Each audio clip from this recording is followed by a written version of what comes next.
So there is so much happening right now, but ignoring the reality that America is continuing to decline is not going to help you. Ignoring the reality that an inauguration is happening tomorrow is not going to help you.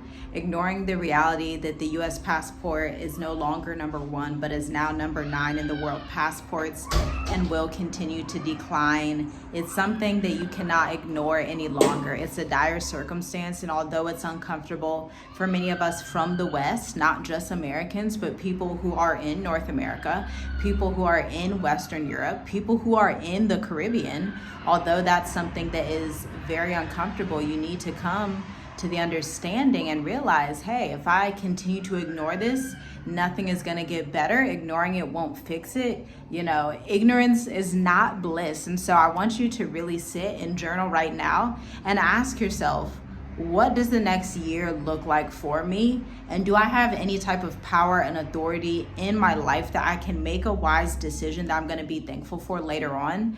And wise decisions aren't always the most comfortable, okay? Picking up and moving to a new place isn't comfortable, but it's necessary and it's going to pay off.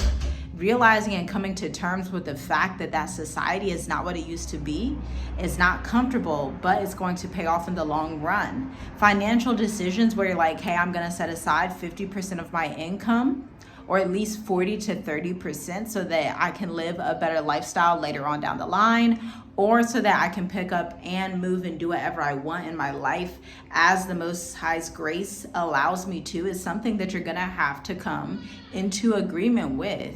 Because we can guarantee, with all the fires that have happened, with the decline of the US passport, with now people around the world being in this global world that we're in, being able to see when things go wrong in America, being able to make better decisions. People around the world are now starting to say, hey, I actually don't want to go to America. Maybe I just want to go to Mauritius. Maybe I just want to go to Belize. Maybe I just want to go to Ghana. Maybe I just want to go to Senegal, right? People are making different decisions because there's more information, and this lie that America is the best place on earth, that North America is the only place to be, that Canada is the only place to be, that the UK is the only best place to be on earth. It's not holding up anymore. People can see it all across the world, and you have to ask yourself, do I want to continue to be a part of this American delusion?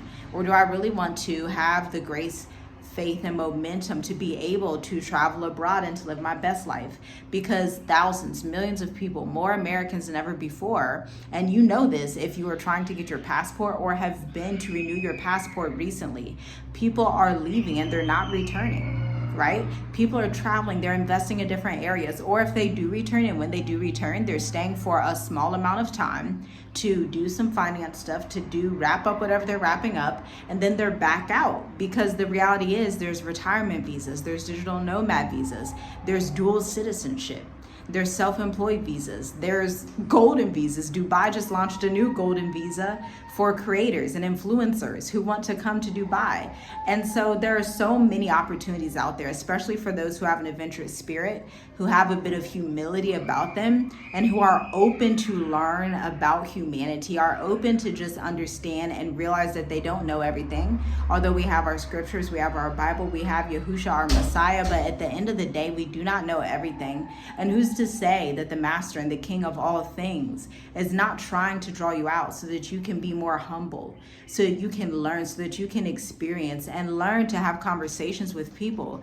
Because in some of your conversations, people may start to inquire and say, wow, what is it that you follow? And you get to tell them and express your faith to them, right? That's literally what this is all about. This world that we live in, that's what it's all about. Being positive, being hopeful, not being strapped to the company laptop all day and doing whatever it is they want you to do.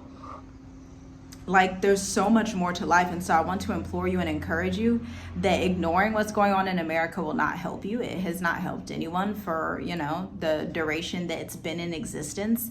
And I want you to ask yourself the difficult questions. But after you ask yourself the difficult questions, get some hope, get some inspiration, travel abroad, and to live your best life, because the earth is truly abundant. It's beautiful. It's glorious. And if you are given the occasion, if you are giving the resources from above, if you are given the faith level to be able to let go of Babylon, you are going to live your best life. And one thing that never happens when people are on their deathbed, nobody ever regrets experiences and traveling. That's never a regret. People will always regret on their deathbed. How do I know? Because I used to work in nursing, so I have that experience. People will always regret the fact that they worked so much for a system that does not care about them. Shalom, shalom.